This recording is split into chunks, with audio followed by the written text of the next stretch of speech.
Bonjour, une nouvelle chronique philosophique consacrée cette fois à un thème qui peut ne pas paraître très philosophique au premier abord, mais vous allez voir que tout compte fait, c'est un problème qui a traversé l'histoire de l'humanité, l'histoire des idées depuis des siècles et des siècles. Il s'agit du Bitcoin, cette crypto-monnaie, c'est-à-dire cette monnaie virtuelle qui a maintenant plus de 10 ans, qui se développe sur Facebook et les autres réseaux sociaux et qui jusqu'à présent a été l'apanage d'initiatives privées et qui, en 2018, lorsque j'ai écrit cette chronique, était une affaire boursière absolument extraordinaire puisqu'on pouvait gagner très facilement de l'argent grâce à cela. Le mercredi 4 décembre 2019, il y a eu un petit événement. Le gouverneur de la Banque de France a annoncé l'expérimentation dès 2020 d'une monnaie digitale de banque centrale appelée MDBC. Ce projet est dans l'air du temps puisqu'il s'agit de créer une monnaie nationale virtuelle sur Internet. Bon, il s'agit d'une première en Europe, mais cela concerne et intéresse tout l'eurosystème des monnaies. Et si cette expérimentation française devait peser dans l'étude d'un éventuel euro, cette monnaie virtuelle européenne, qui est appelée de ses voeux par Christine Lagarde, cela révolutionnerait notre rapport à l'argent.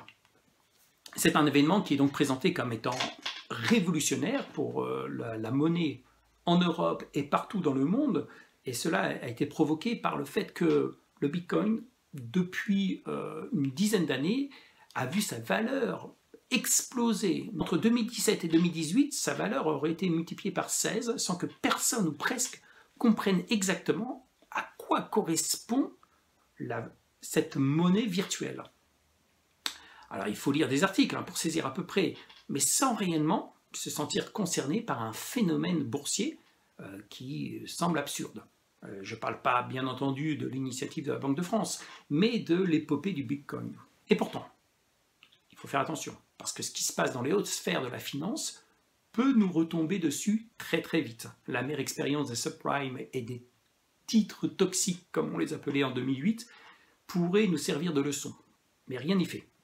Alors même que la question de la monnaie, de la valeur de la monnaie, de l'existence même, du mode d'existence de la monnaie nous touche au plus près dans notre quotidien, personne ne peut véritablement se vanter de pouvoir expliquer de quoi il en retourne exactement. Quelques rumeurs parlent d'une interdiction de la conversion des bitcoins en dollars, car cette monnaie électronique émise par aucune banque réelle, garantie par aucun État, sous aucun contrôle, peut servir de blanchiment pour la mafia internationale. Mais en même temps, le bitcoin est de plus en plus utilisé en Afrique de l'Ouest, à la place du franc CFA par exemple, car dans ces régions où il y a à la fois très peu de banques et beaucoup de smartphones. Et c'est tout compte fait un usage beaucoup plus pratique au risque de voir des fortunes amassées disparaître en quelques heures en cas de krach boursier. Nous sommes peut-être à l'aube de ce krach boursier.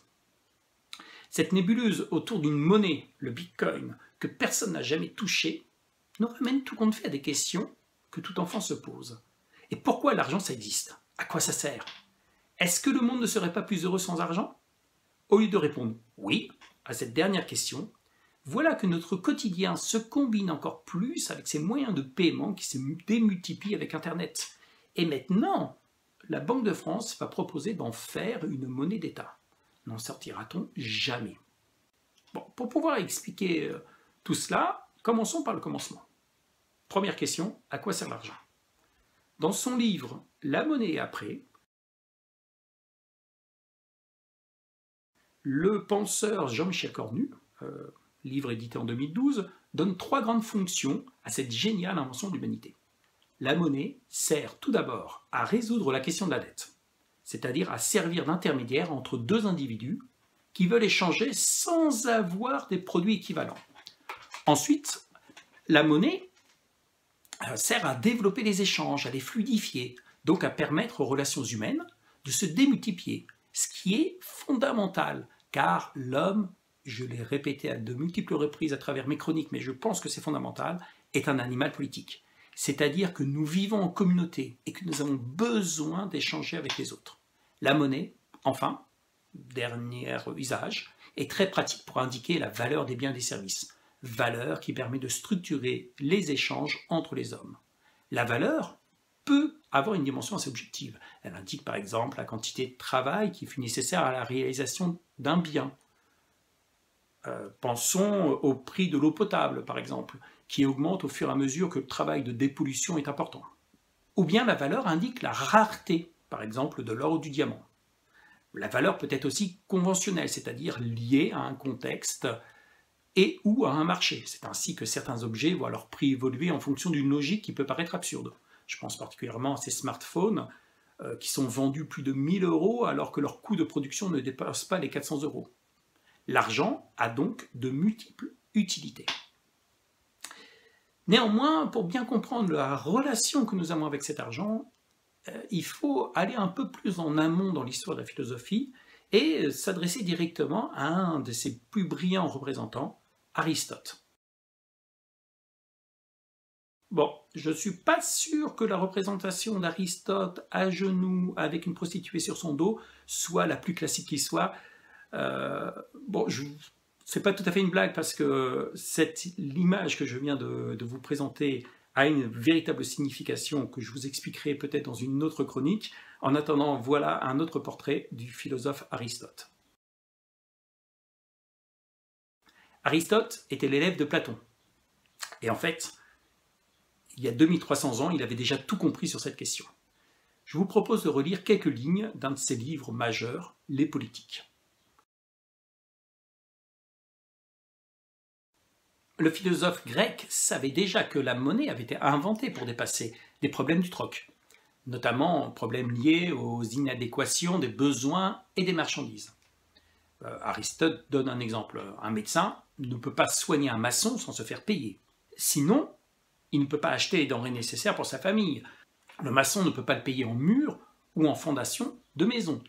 Le maçon se trouve dans l'incapacité de déterminer en réalité l'équivalence entre son travail et le service rendu par le médecin.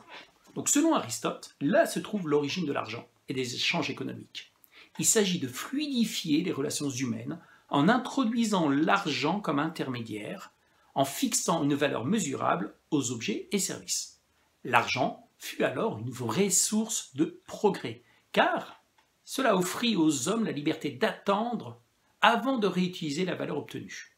Ces échanges furent un bienfait pour l'humanité. Mais très vite, il y a une dégradation morbide.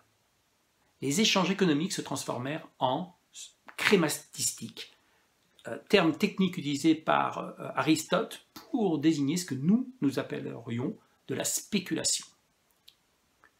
Alors que l'argent devrait et aurait dû rester un intermédiaire entre deux marchandises, les hommes très vite ont compris qu'ils pouvaient inverser ce rapport.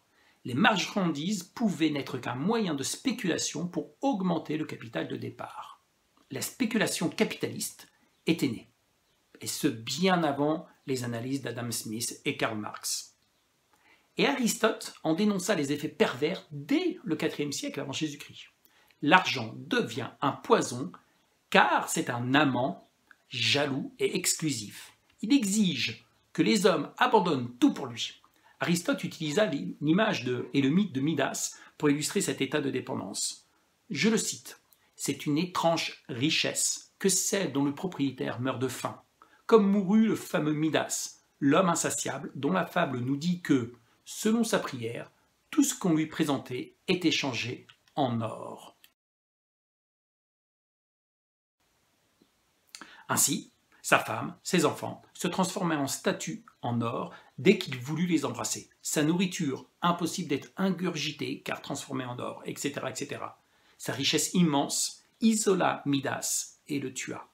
Cette métaphore est donc une dénonciation des abus d'un système qui s'auto-alimente, celui de la finance spéculative. Mais le fait que ce soit un philosophe grec de l'Antiquité qui nous alerte doit nous mettre la puce à l'oreille.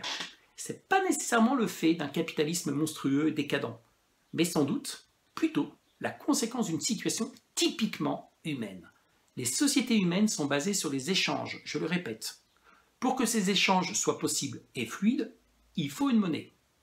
Et cette monnaie a naturellement tendance à attirer la perversion humaine. Aristote est clair, la crématistique, c'est-à-dire la spéculation financière, est différente de la richesse naturelle.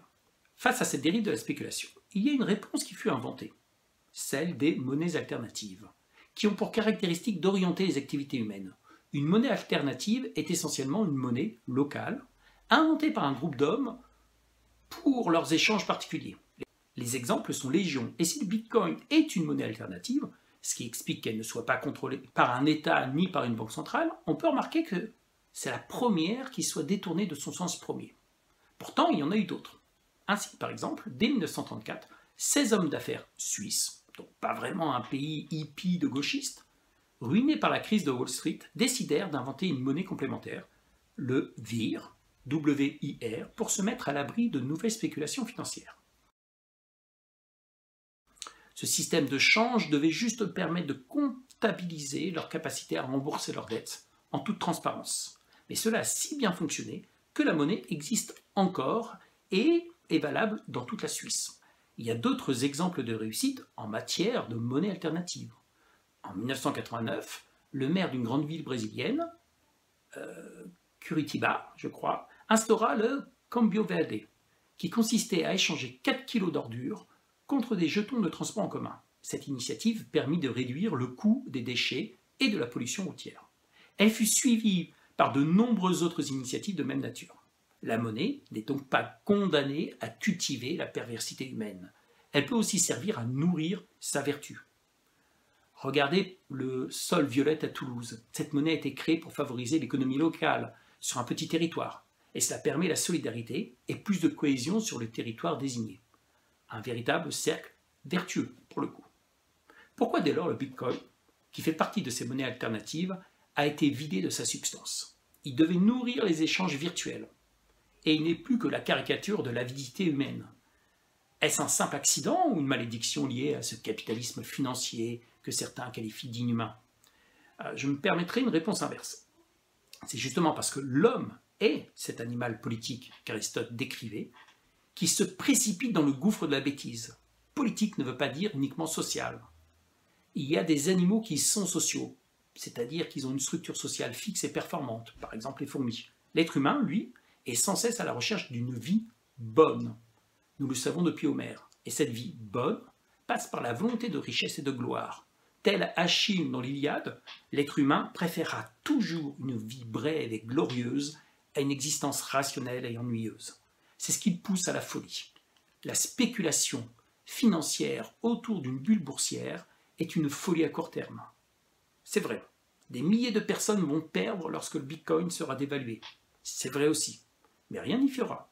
L'homme a toujours besoin du frisson qui fera qu'il ne sera jamais une simple fourmi. Voilà, j'espère que ces explications sur la question de la monnaie vous ont plu et vous ont permis de comprendre un petit peu mieux le rôle que peut jouer le Bitcoin. Bien entendu, je ne suis pas un spécialiste de la monnaie. Néanmoins, ça permet de me dire que la philosophie a une visée globalisante, c'est-à-dire qu'elle a cette capacité à pouvoir discuter d'à peu près toutes les questions.